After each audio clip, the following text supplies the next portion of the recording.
Our fourth step number four, is selecting an appropriate price level. And we're going to talk about these different approaches: demand-oriented approach, cost-oriented approaches, profit-oriented approaches, and competition-oriented approaches.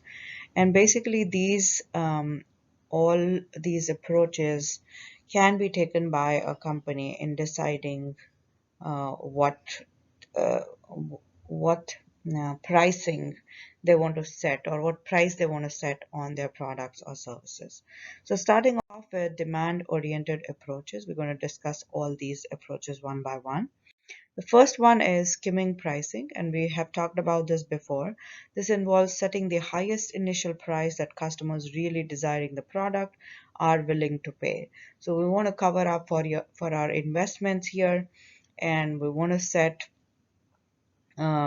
cover up for our development costs here, and thus we want to set our prices at a very high level in the beginning, and later on we may or may not reduce that price of the product.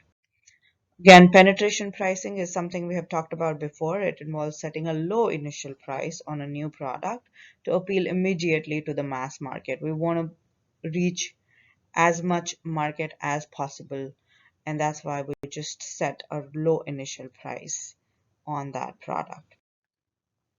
Prestige pricing is setting a high price so that quality or status conscious consumers will be attracted to the product and buy it. So if you look at the three brands of shampoos there, it's 1.98, and then you'll see the difference, which is almost the double of that price, which is 3.97. And then you'll see another brand which is $30, which is like almost three times of the almost 10 times of the product of the other two brands, so or more than 10 times. So that is they set that price with the hope that the quality conscious or status conscious people are going to buy this brand, and because we always relate price with quality, so this kind of takes that turn for these guys. So that's called prestige pricing, setting a very high price. Price lining involves setting the price of a line of products at number of different specific pricing points. So for example, if you look at, and these are old iPhones, but if you look at those, iPhone 5 is $99, iPhone 6 is $199, it's $299, and then so on, and the latest one is in thousands.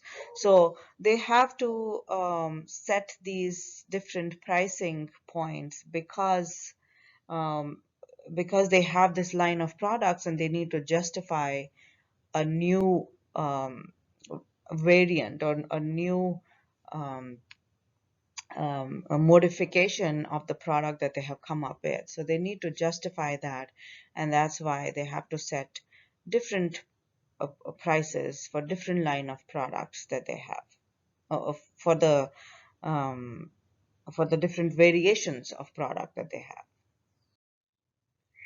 Odd even pricing involves setting prices a few dollars or cents under an even number. So you might have seen this a lot. We see these products at $5.99, 59.99. So what basically they're trying to do here is, this is also called psychological pricing. What companies try to do here is they try to psychologically make consumers think that, oh, I'm not paying $6, but I'm only paying five, because you say 5.99. I'm not paying $60, but I'm only paying 59. Or if you see that 100 cut over there and then written 99.97, this is just showing, if you see, it's just 3 cents less than 100, but it's like you haven't crossed 100. I've bought this for less than $100. If you see 100, it might seem expensive to you, but if you see something in 90s that is below 100, it's like, oh, it's just for $99.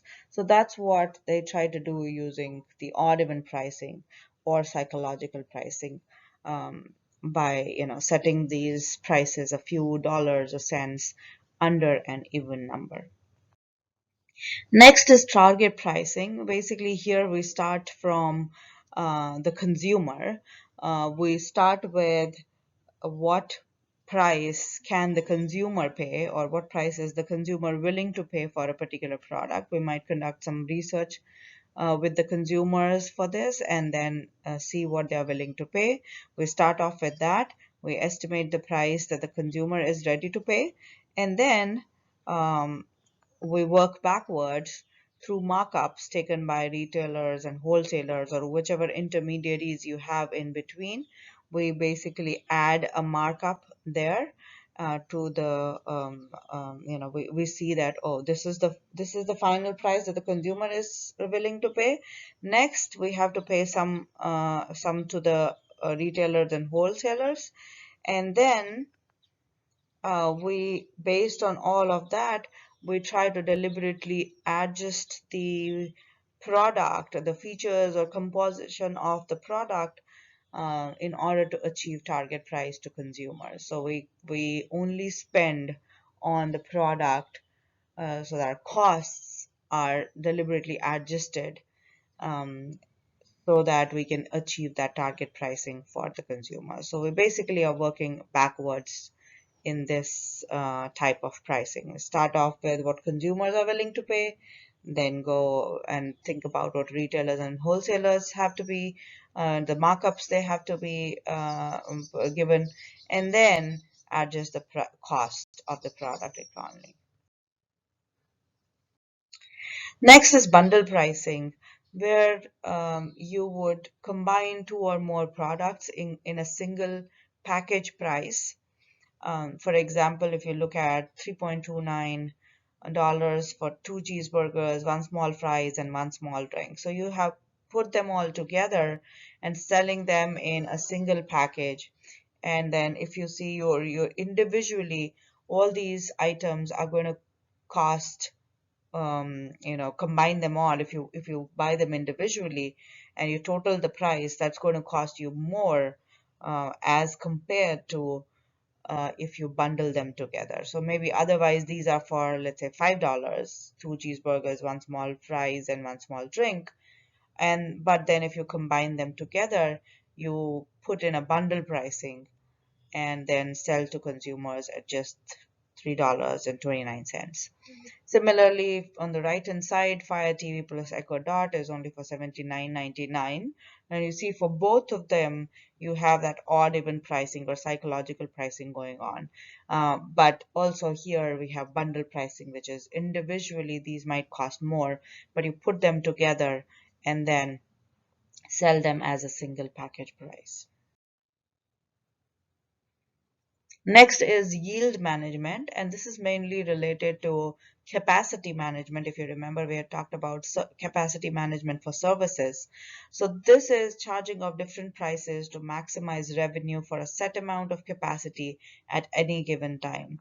For example, these you might have seen in the hotels, you might have seen it for this for airlines, for movie theaters, for restaurants, even for grocery stores, that they charge different prices on different days on different times of a day. And we've discussed this in capacity management, as I said. So if you look at this hotel basic room type, the first row, on Wednesday they're charging $86, Thursday it's 98, Friday is 124, Saturday is 149, then Sunday is the lowest at 73, and so on. So they are charging different prices on different days so that they can influence consumer buying. So they're charging the lowest on 73, lowest on Sundays, which is $73, because probably all their customers leave on Sundays and they don't have, that's the day, Sunday night is the night that they have the minimum number of consumers coming in. So they have adjusted their prices accordingly. And it seems from the pricing there that Saturday is the day when they have maximum people coming in. So in order to influence the demand of their product, they're charging different prices from on different at different times. It can be on different days. It can be on different at different times in a particular day, and so on. So that's called yield management. So now what you're going to do is you're going to do your activity 12, which is where you're going to name a company or brand for each of the demand-oriented approaches that we discussed. So all the 8, you should have 8 different brands or 8 different companies um, which are, following those demand-oriented approaches. So please provide some examples for all of those. Once you're done with that, we're going to discuss our next approach, that is cost-oriented approaches, and we're going to discuss them one by one. So the first one is stand-up stand-up markup price. So as the name suggests, cost-oriented approaches, these start off with the cost. These are cost-oriented. We look at what costs we have incurred for all our items, or for all our raw materials, for everything, and then we go from there. So for standard markup pricing, we add a fixed percentage to the cost of all items in a specific product class. So we'll be just, for example, we're going to look at this markup calculator here. We have cost of purchase is $437. Um, this thing here, we have $437. Our markup, standard markup, is a percentage of 14.4%. So if we calculate 14.4% of 437, it's going to come out to be $63. If we add that to the cost, our selling price would be $500. So we started off with the cost of the raw materials and everything involved in there for that product class, which was $437. We added a markup percentage, and then we said, this is going to be, we're going to sell it for $500. So that's how we calculate the price of the product. The next type is cost plus pricing, which is similar to standard markup pricing, where we would add a markup percentage, but here we would add a specific amount to the total costs of providing the product or service. So we have our costs in the black, the graph, you see the black portion, that's our cost. We add specific amount. What is that specific amount would depend from company to company, but you add that specific amount and then come up with a price for your product. So that's cost plus, you adding something to your cost to come to achieve your pricing of that product. Next is experience curve pricing. So your one item is going to cost you something, right? But once you um, have gained experience in that industry, manufacturing that product, your unit cost, your cost of one item is going to decline, is going to reduce as your experience in the firm increases, because you'll get to know what are the cheapest or the best places to buy the raw materials from, or you might start developing a relationship with the suppliers, or whatever the reasons are. But you have a learning effect. This is called a learning effect. That is, you learn, and then based on your experiences, as your experience goes up, your unit cost of the product or the service goes down. So that's experience curve pricing, which basically helps you. It's a learning effect. The experience helps you with the cost, and that's how you decide on the pricing.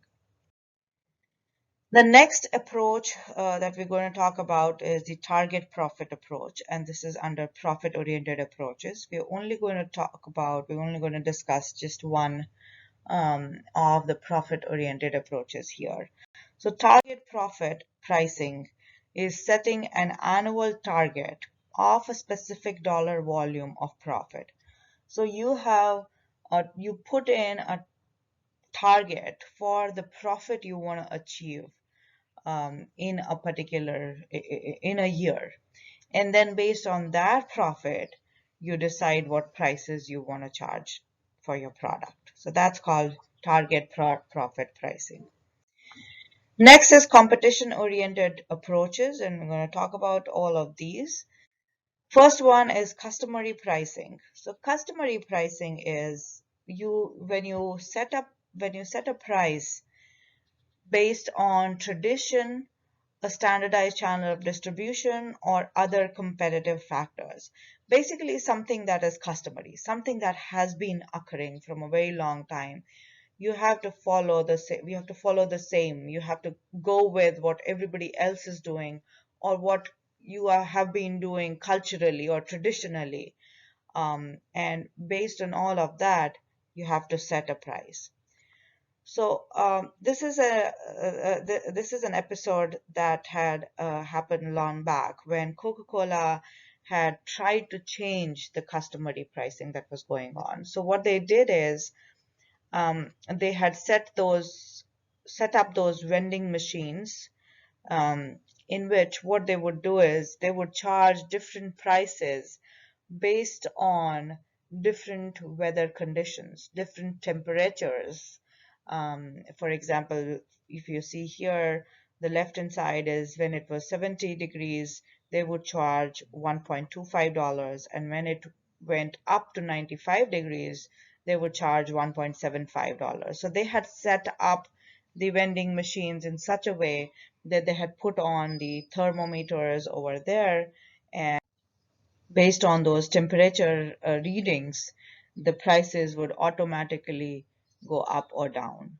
So that was something that Coca-Cola tried to do, but of course, it was against the customary pricing that had never happened before, and of course, that was a really bad idea because it started hitting back. People started complaining about it. It was a big issue, and they went back to the customary pricing, that is charging the same at all different temperatures.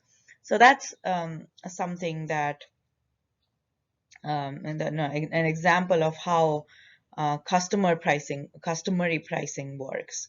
Now, these days, Uber kind of does what Coca-Cola had tried to do, that is charging different prices at different times or situations in a day, which is called surge pricing. So they do that. They charge different prices at different times or different situations, but that is accepted by people. That still works, even though it still has some negative responses from some consumers, but still people accept that.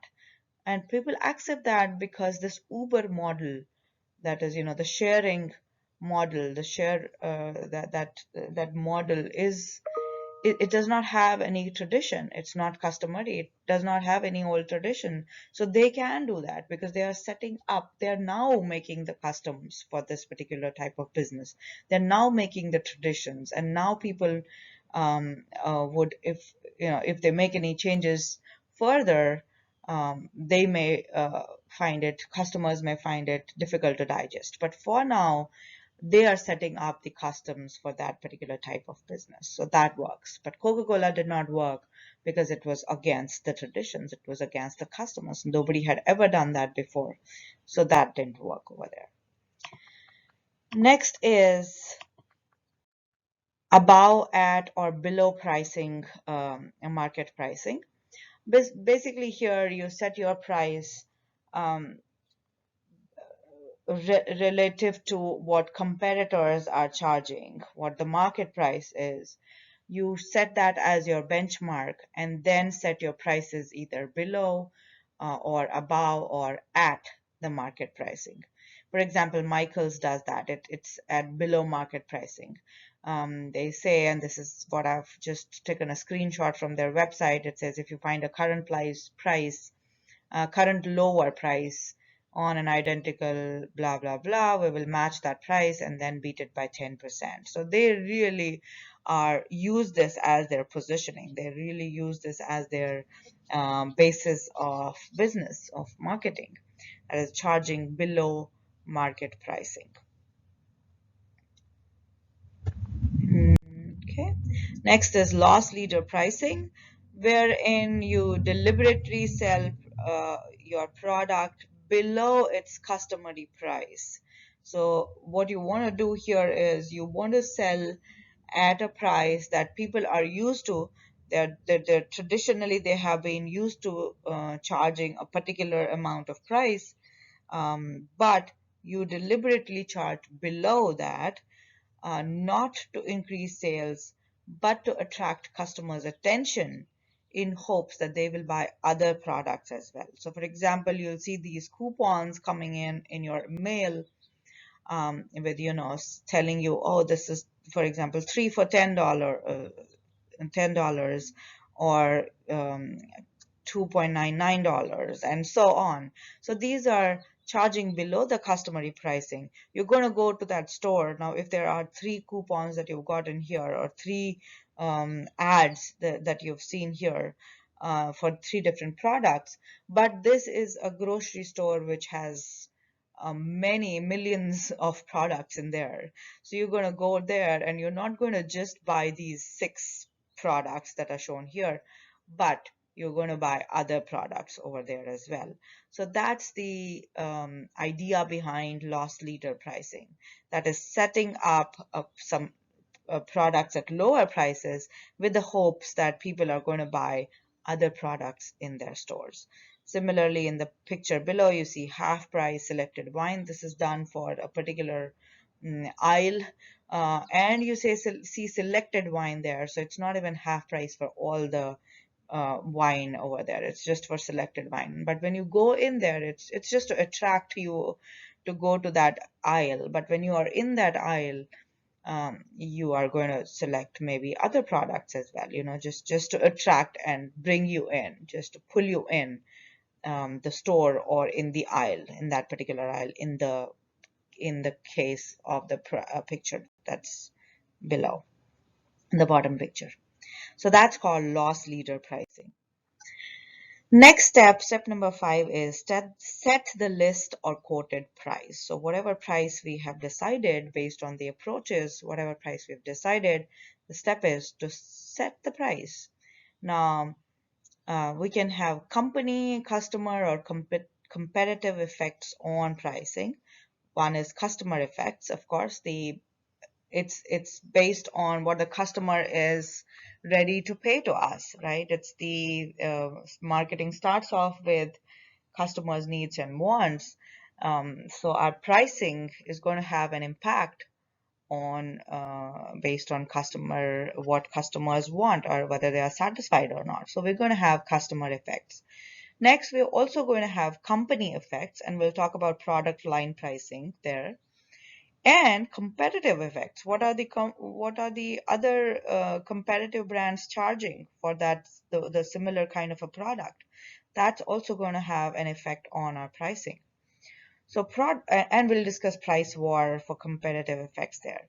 So product line pricing, which is a company effect, involves setting the price of a product, of a line of products, at a number of different specific pricing points. And we talked about this before. We talked about the iPhone example.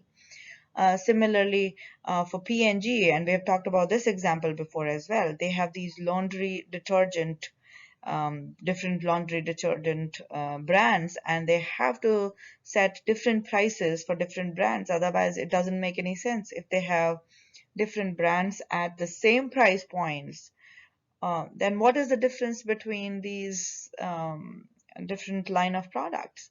So they have to charge that. So that's product line pricing, and we talked about this before. Next is price war, which involves successive price cutting by competitors to increase or maintain their unit sales or market share. So one company cuts their price. They say, oh, now we're going to charge this and then the other company, in order to survive or in order to maintain or in order to increase their market share, they're going to cut price as well. And then this first company is going to cut price, and then the second one is going to cut price, and so on. So that's called a price war, which is not very good for the companies. But yes, that's something that has to be done in certain situations. For example, if you look at that example, Morrison's, it's like mega price cuts, and then Aldi is extra mega price cuts, and then this is kind of, that's why it's called a price war. So there's like a war going on over there. So yeah, that's something because of the competition, it's competitive effect on the pricing. Finally, step number 6, the last step, is to make special adjustments to the list or quoted price. And this can be done through discounts, allowances, or geographical adjustments. But we're only going to discuss discounts and allowances here.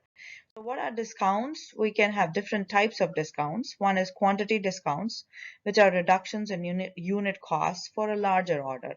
So if you're buying more products from a company, you get discounts for um, buying more. For example, you'll also see this in different grocery stores where it's written, if you buy 5 and more, this is the reduced price is this. So that's quantity discounts. You reduce the price if people, or give some discounts if people are buying in bulk, if they're buying in large orders. Seasonal discounts are discounts offered on seasonal goods. So you see in when it starts, when winter ends, you'll see winter clothing at a discounted price. When summer ends, you'll see summer clothing at a discount price, and so on. So these are all seasonal discounts provided on goods. Then you have trade discounts. These are generally offered to resellers to reward them for marketing functions. You offer some um, discounts to the resellers or the retailers, so that they can perform some marketing actions for you. So if you go to, let's say you go to Best Buy, and then you want to buy a Sony phone, but the guy there, the salesperson there is going to say, you know what, don't buy Sony, you buy LG. And because it's better, it's, it has more features, it has more functions, and so on. That's probably because they're getting trade discounts. They're getting some discounts. The retailer, the Best Buy, is getting some discounts to buy LG to perform their marketing functions. Next is cash discounts or deductions allowed to encourage buyers to pay their bills quickly. So if somebody is not paying through credit cards, and just paying by cash, you may offer them some discounts, because with the credit cards or checks, it takes some time for the bills to be paid. And this is to encourage the consumers to pay by cash. Allowances are again of two types. We have trade-in allowance, which is a price reduction given when a used product is accepted as part of the payment on a new product. You might have seen this for cell phones or for cars. You can bring in your old car, and you get some discount. You get some reduction in the price when you buy the new one. You just want to exchange your old things uh, with the new things by just paying some additional dollars for that new product. Then you have promotional allowances. This is generally given to the sellers in the channel, of distribution, where you give them some cash payments or free goods for advertising or selling activities to, for selling activities for promotion of your product. So that's again promotional allowances. So that it ends our step 6, and that ends all of our steps that we need to make in order to set our price. And with that, our pricing strategies chapter ends. And what we learned about in this chapter was we talked about the objectives a firm has in setting prices. We talked about demand curve, price elasticity of demand, break-even analysis, and different pricing approaches.